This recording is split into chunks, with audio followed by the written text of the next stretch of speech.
If you guys need any cards, packs, sleeves, anything of that nature, shop on TCG Player using my affiliate link in the description. Being that I am a Zeta Reticulant fanboy, I definitely had to weigh in on the current wave of hype that this card's been receiving. I believe E3 Yu-Gi-Oh! Did a video on it, and it ended up getting bought out on everywhere, so that was pretty crazy.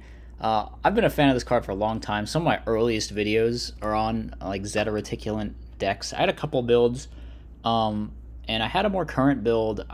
After watching the E3 Yu-Gi-Oh video, I decided to adapt some of his technology into my current build because I felt like some of the choices were pretty cool and pretty insightful. So the main things that I yoinked out of his build was the Treeborn Frog and the Triple Ryza. The Ryza, I think, solves a lot of problems of just like having awkwardly few good ways of converting off of the tokens, and I think it may be the best choice to just go with Ryza and stop trying to make weird other stuff work. The Treeborn works especially well in my build, I think, because I am also on like a Raikou Hamster, Card Trooper, Charter of the Light Brigade, like mill package. I opted to go for this sort of random milling strategy rather than playing stuff like Armageddon Knight, which is in Keegan's build. This has been my take on the Zeta deck for a while. I've been on this stuff because I think that Zeta just is not... Obviously, the whole deck revolves around Zeta, but Zeta in itself is not high priority enough of... I don't know if priority is the right word. High, like, value enough of a mill in itself to be playing targeted milling that like commits cards just to mill it. Like so I think just having the blind milling and playing 3 off is kind of the way I prefer to play it. And then if you draw it, obviously you can get it out of your hand with your triple karma cuts, or you can get it out of your hand with its own effect, which is decent, just a special summon 2400 dude. So overall, I don't want this video to feel like I'm trying to contribute to buyouts or anything, because my take is I think that the Zeta deck is pretty mid. I've tried like every which version of this build, and none of them feel that great. It's not even like tier 2 roguish. I feel like it's actually a step below that. But I mean, maybe. You never know. This latest build might surprise me. So some of the other choices that I'm on, obviously you got to be on Triple Kai's, Triple DD Warrior Lady. You got to be on all the banished traps, which are very good because that's just like the synergy. That's the whole point of playing the deck. Also Sork. We have like the full Raikou package, and then there are also DD Warrior Ladies that you can mill. So Sork should be live reasonably often. And then, like I said, bringing in the Triple Rise that have another way of converting off tokens. Gore's Trag are staples, I mean, yeah. And then Plague Spreader. I think I just wanted like one more good mill. It gives you access to synchro plays. It lets you sync with the tokens. I feel like you definitely need some kind of tuner in there to sync with the tokens. And yeah, Plague and Treeborn are just pretty good when you're playing this Raikou Hamster stuff, because like you can just mill them and they're nice. So yeah, spell lineup. I think it's pretty similar. Obviously, Allure, we play enough darks, so yeah, throw in Allure. Charter of the Light Brigade, of course, already went over that, and then just staples. And then the trap lineup is just staples on top of all of the different means of banishing. Side deck is... Wait, is this right? I should be playing Nobleman in this side deck, actually. It's just occurred to me. Nobleman's really funny in the side deck. You gotta throw it in there. I think I like rebuilt this side deck recently and forgot to put Knock in. I know it's kind of awkward because my build has Raikou Hamster, but I feel like the interaction with Zeta is just too funny to not play some number of Noblemen in this side. So definitely consider that. I'm on Royal Oppression. This card's pretty good, actually. It conflicts with the Treeborn and the Gores and stuff, but you can just take that out. And like it's very good because Zeta just like doesn't care about it. Like if you get multiple Zeta, it's a mandatory effect, and then they can't even stop you from getting tokens with the Royal Oppression. And then even then, it's just like always having to pay 8 to stop a Zeta token from coming. It's like is that really worth it? Probably not. So I think Oppression's pretty decent. Triple Vanity's Fiend, you just swap it for the Ryza in certain matchups. So yeah. And then Sidra Crow are kind of staples. Minecon, of course, we are on the Raikou Hamster. But like I said, you could maybe take out like Minecon Soul Release and put in a couple Noblemen of Crossouts. I don't know if it's actually optimal to do that, but you could do it. Just like it's another card that banishes, so it's pretty decent. And then in the extra, we just got a bunch of standard synchros. So we're going to be trying out this latest version. I actually haven't played this version just yet, so let's get into it. We have 2 replays here, although one of them is against Burn, so we're going to go over that one second since I don't know, you don't really get to see what the deck is actually meant to do in the burn matchup, as is the case with most decks. You're just sort of playing a weird burn minigame of hoping you don't die to burn cards, I guess, I don't know.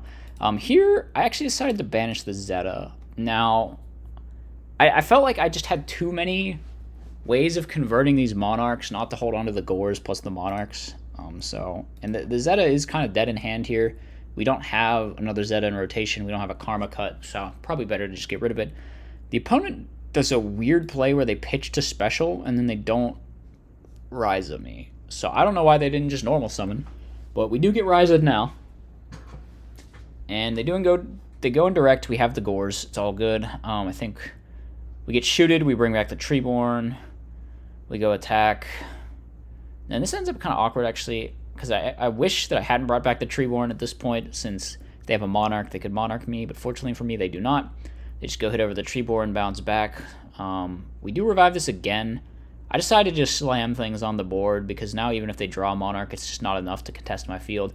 They make a big misplay here, though, in that they should have done this main 2 or something, or done it main 1. What they shouldn't have done is summon to the swap and then gone battle phase, because now it's like their Caius just gets Caius'd, and it's pretty bad for them. Activating charge first, of course, just in case we mill a Zeta, but unfortunately we do not. So we're just going to Caius the Caius, go in for big damage. They draw Raigeki Break. They end up dropping Fader there. They set pass. We go flip. I think we do mill a Zeta here with... No, not yet. Did I miss lethal, by the way? No, I didn't. Okay, never mind. If I had Caius, I could have maybe lethal, but I did not. I draw Caius now. And I think we do mill a Zeta here, and then they have the Fader. And then we go for Ryza out the Fader, and then since the Fader has left the field by its own effect, banishing it, we do get a Zeta token there, which is pretty funny in this matchup. They go Econ, but that's just not enough to do anything. They're going to die. So we go into game number 2. Game number 2 was pretty crazy, if I remember correctly. This time they do open up pitching, but it actually kind of makes sense since they have the swap. I think I still would have just like normal summoned and gone for swap next turn, but maybe they felt like that was too slow, so they get full dupe block. Fortunately, we have like a billion ways of adding dupe block. We don't mill Zeta, but we mill Treeborn Frog, and Karma Cut can out all copies of the opponent's Treeborn Frog, but actually they didn't have a second one engraved. Maybe they were playing around that, actually. Pretty smart. So we do mill Zeta now. I think I just go straight in for the Karma Cut so I can like aggressively Caius this turn. So we get rid of the Treeborn, and at this moment I realize, like, wait, they didn't go through all the Treeborns with their sub combo. They're actually so smart. But it's not going to matter. We get a bunch of tokens here now on 2 Zetas in the graveyard. So the tokens are truly swarming the field. And I think that we actually do a ton of damage with just tokens this game, just like swarming with tokens. I immediately judgment that Miracle Fusion. I'm just like, yeah, no. We don't allow that. You have no Treeborns. They do have a Fader, though, which is pretty good for them. They go for Ryza. I do decide to bottomless the Ryza. We would have gotten a token either way from the Fader getting banished, I think, but I decided I just want to get rid of it. So, again, just look at this big damage. It's actually 2k damage worth of Zeta tokens. These Zeta tokens have done 3,500 life. They have another Fader. They draw another Miracle, which was really good for them, actually. Wait, did they just miss lethal here? Can they? Yeah, they could have just summoned Malicious Edge and attacked for game. That's crazy. That is insane that they didn't just kill me there, right? They contribute Fader. They can just tribute Fader and attack for game. I was only on 4K. I'd have taken 2021. I don't know why they didn't.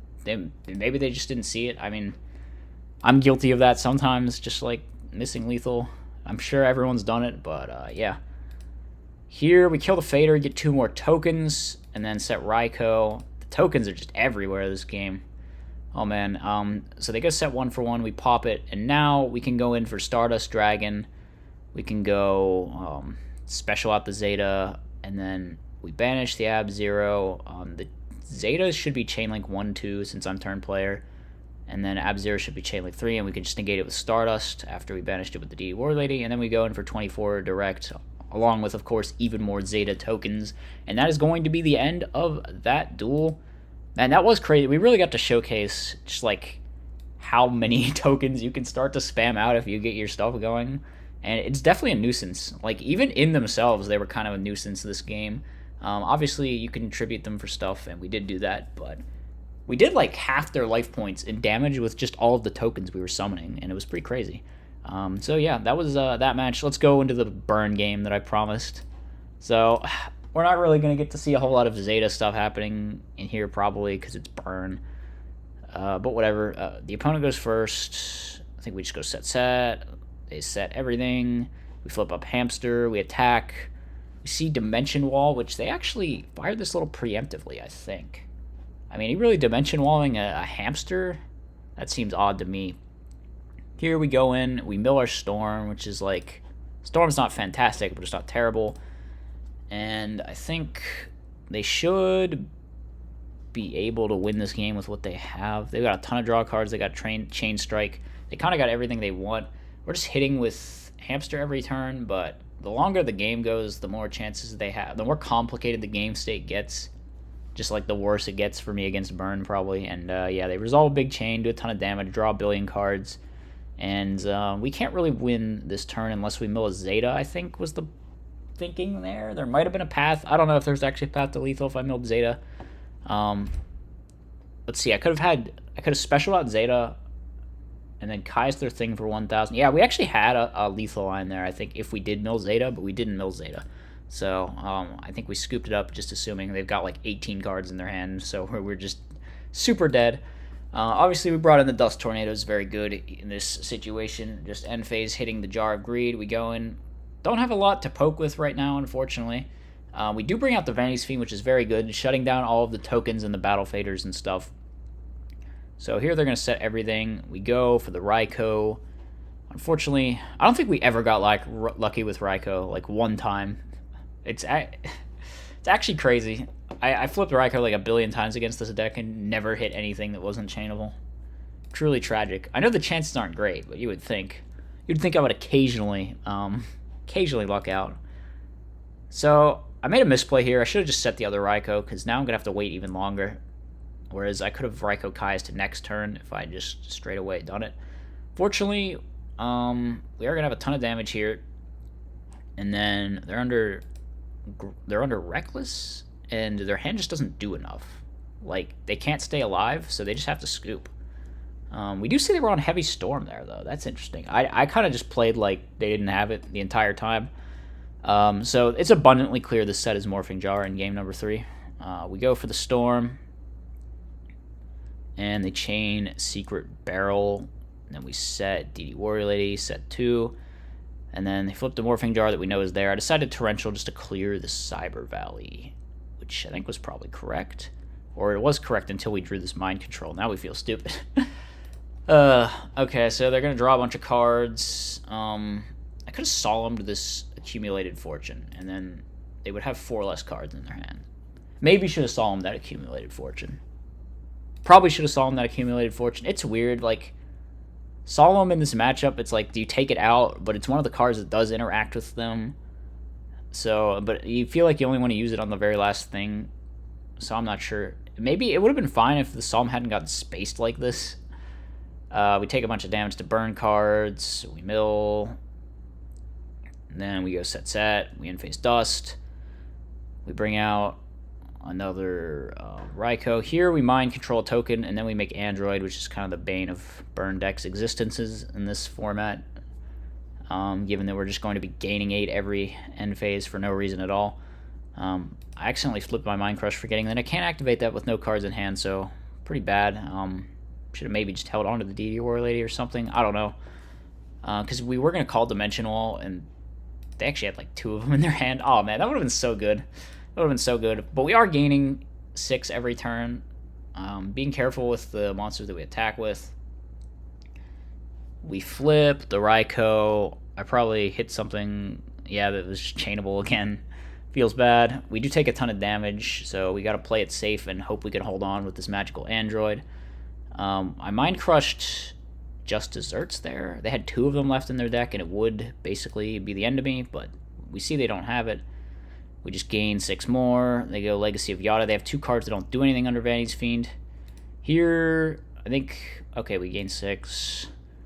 They draw another dimension wall, but we hit it with the dust, which is really good. However, they have another one down there still. They just saw all three this game.